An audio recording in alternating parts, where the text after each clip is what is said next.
चमकपुर गांव में गोपाल नाम का एक लड़का रहता था।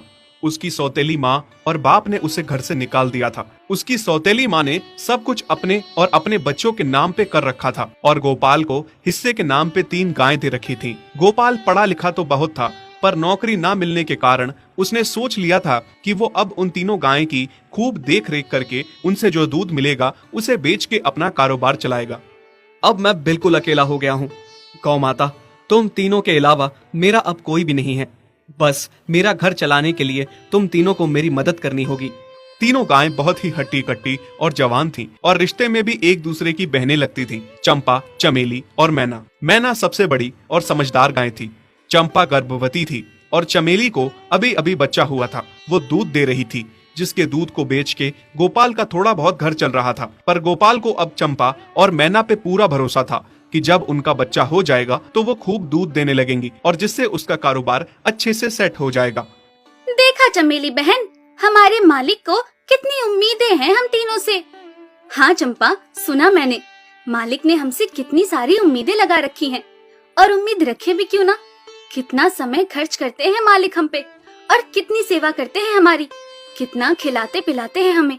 और फिर हम मालिक की उम्मीदों पे खरा ना उतरेंगी तो धिक्कार है हमारी जिंदगी पर। सही कह रही हो बहन तुम। चलो हम तो मालिक के लिए कुछ ना कुछ कर ही लेंगे।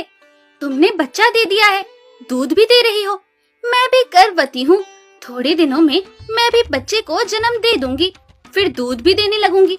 लेकिन इस मैना दीदी को देखो, हम दोनों से बड़ी हैं, एक बार भी बच्चा ना दे पाई आज तक।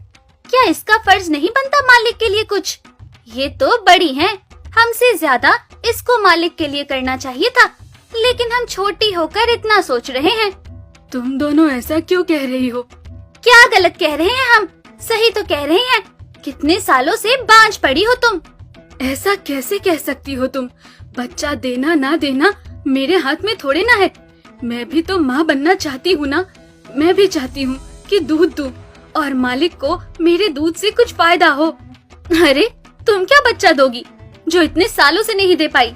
तुम ये ख्वाब लेना बंद करो कि तुम बच्चा दोगी और तुम्हारे दूध से मालिक को कोई फायदा होगा। दोनों छोटी बहनें बड़ी बहन मैना की बेबसी का मजाक उड़ाती हैं और उस पे हंसती हैं। इस बात से मैना बहुत दुखी होती है और रोती है कि उसी की बहनें उसको दिलासा देने की बजाय उसे ताने मार रही हैं, उसका मजाक उड़ा रही हैं। फिर एक दिन गोपाल का पड़ोसी उससे कहता है, अरे गोपाल, तुम्हारी 2 गायें तो ठीक है, एक गाय का क्या है? उससे तुम्हें कोई फायदा नहीं है, बेच क्यों नहीं देते उसे?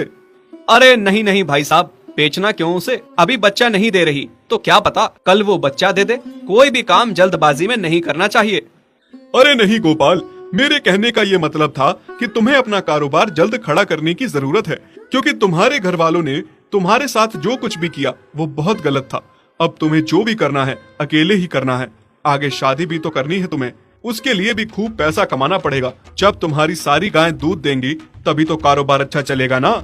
हाँ, बात तो तुम सही कह रहे हो भाई। मेरी मानो तो तुम अपनी गायों को क्रॉस करवा के देख लो, शायद उससे बच्चा हो जाए। हाँ, ये सुझाव तुमने सही दिया, मैं कल ही ऐसा कर लेता हूँ। सुना तुमने मैना बहन मालिक की बातों को? कितना परेशान है मालिक तुम्हारी वजह से, पर तुम्हें तो कोई बात कह ही नहीं सकते। झट से बुरा जो मान जाती हो तुम। मैना ये सब सुन के बहुत दुखी होती है, पर करती भी क्या, उसके हाथ में कुछ नहीं था। गोपाल ने मैना को क्रॉस करवा के भी देखा, पर उसका भी कोई फायदा नहीं हुआ। गोपाल, जो सुझाव मैंने तुम्हें दिया था, क्या वो तुमने आजमाया? हाँ भाई, वो भी करके देख लिया, पर उसका भी कोई असर ना हुआ। ये गाय किसी काम की नहीं है गोपाल, मेरी मानो तो इसे बेच दो। मैं सोच रहा हूँ एक बार फिर से क्रॉस करवा के देखता हूँ, शायद कोई बात बन जाए। देख लो, पर मुझे नहीं लगता। देखा, इन लोगों को भी पता चल गया तुम बच्चा नहीं दे सकती, तुम बांझ ही रहोगी। सही कह रही हो तुम दीदी, इतने जतन करने के बाद भी बच्चा नहीं हो रहा तो अब क्या होगा? गोपाल मैना को एक बार फिर से क्रॉस करवा लेता है। दोनों बहनें चंपा और चमेली मैना के बांझपन का मजाक उड़ाती हैं और उस पे खूब हंसती हैं। फिर एक दिन मैना चमेली के बच्चे के साथ खेल रही थी कि तभी चंपा देख लेती है। हाँ देख तो चमेली दीदी, ये मैना दीदी तेरे बच्चे के साथ क्या कर रही है?